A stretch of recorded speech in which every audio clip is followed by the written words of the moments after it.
Number 1. Which of the following does not characterize the impact of manifest destiny in the United States?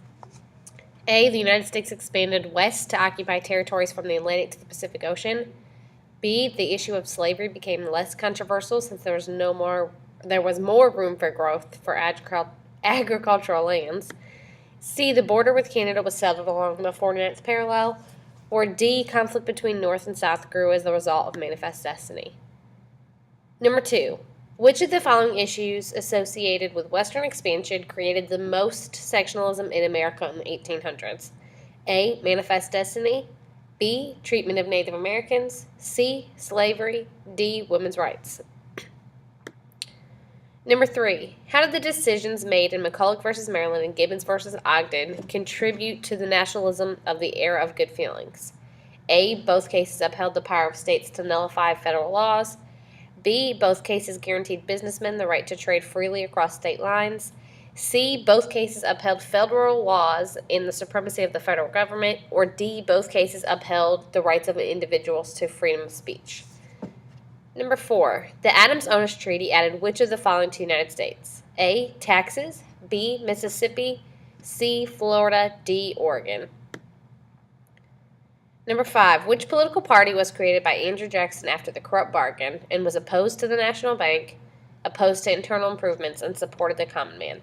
A. Republicans. B. Democratic Republicans. C. Democrats. Or D. Whigs.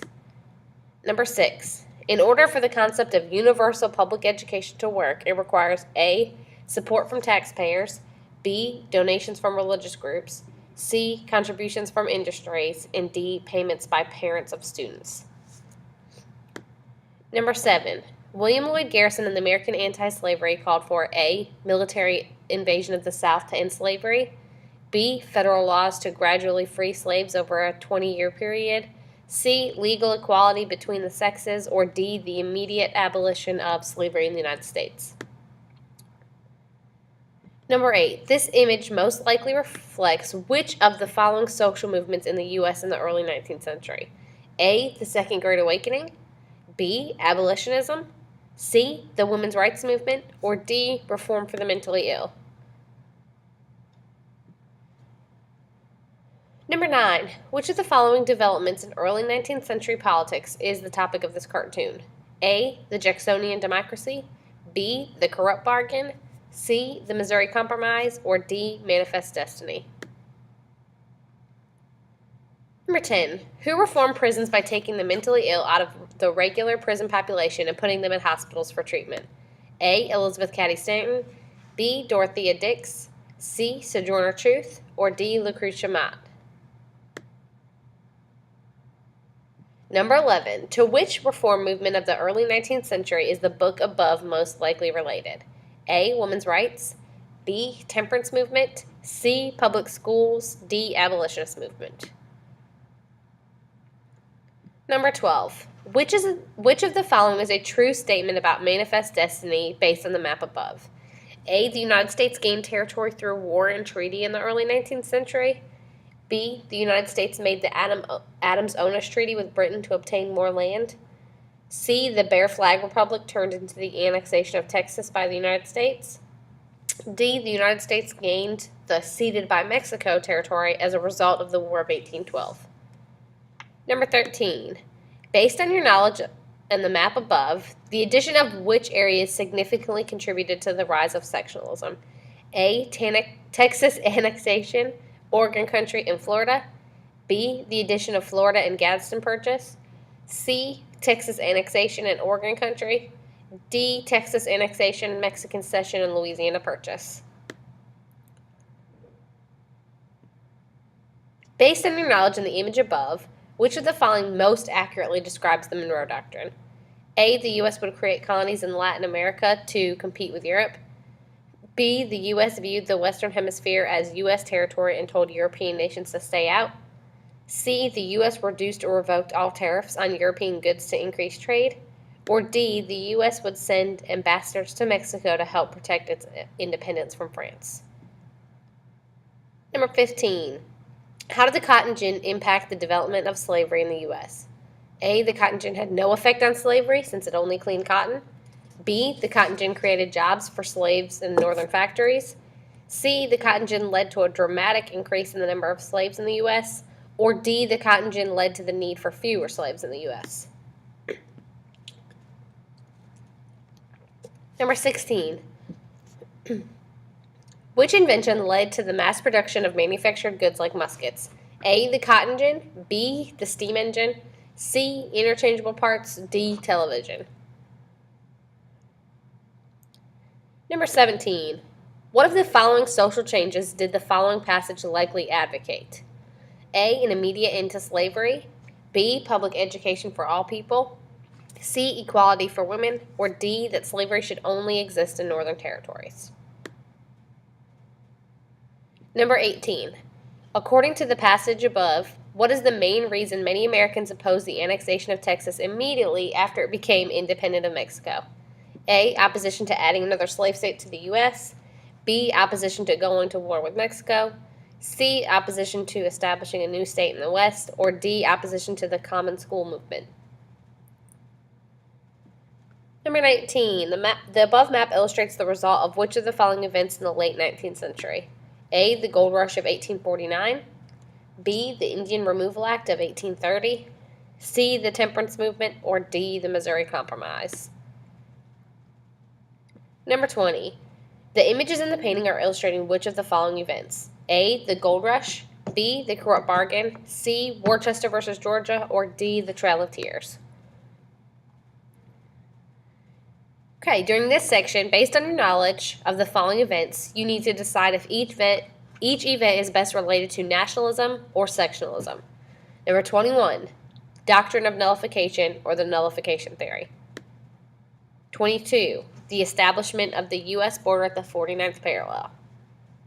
23, tariffs to protect American industries. 24, the Battle at the Alamo. 25, annexation of Texas. 26, Monroe Doctrine. 27, Missouri Compromise. 28, abolitionism. Number 29, how did President Jackson respond to South Carolina's nullification of the tariffs of 1828 and 1832? A, he agreed with South Carolina and urged Congress to repeal the Tariff Act. B, he asserted that John C. Calhoun alone was responsible. C, he asserted that South Carolina had no right to nullify the tariff laws and who would use the military to enforce the laws.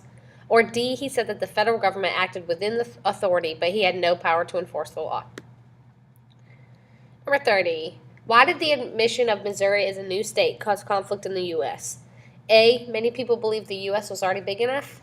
B, Missouri would upset the balance of free and slave states in Congress.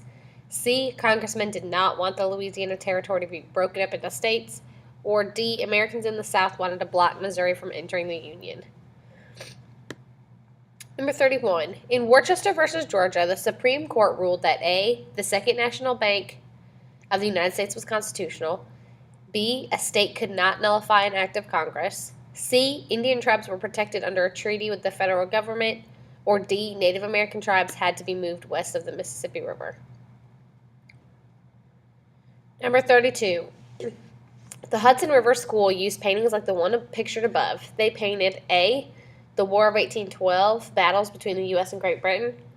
B, portraits of American landscapes. C, the influence of European countries in American art. Or D, the industries in America, including the Lowell Mill and how they worked. Number 33. Which of the following is true about the American system? A, the South gained many advantages because of the economic plan. B, the West prospered because of better roads, such as the Cumberland Road, and canals, such as the Erie Canal. C, the North gained nothing from the economic plan. Or D, the tariff hurt the North more than the South. Number 34. Which of the following issues from Andrew Jackson's administration is illustrated in the cartoon below? A, Jackson's support for the National Bank. B, Jackson's veto and destruction of the National Bank. C, Jackson's removal of the Cherokee and Trail of Tears. Or D, Jackson's threats to invade South Carolina over nullification. Number 35. What event led to a dramatic increase in population in California in 1849 and 1850? A, free land offered to settlers. B. The establishment of the California Trail. C. The Gold Rush. D. The Webster-Ashburton Treaty. 36. During Jackson's presidency, which group was he said to represent? A. Native Americans. B. The common man. C. The rich. D. Abolitionists. Number 37. Why was the South opposed to the Tariff of Abominations? A. It made the North more industrial. B. It threatened the South's ability to export cotton to other countries. C. It allowed the South free trade.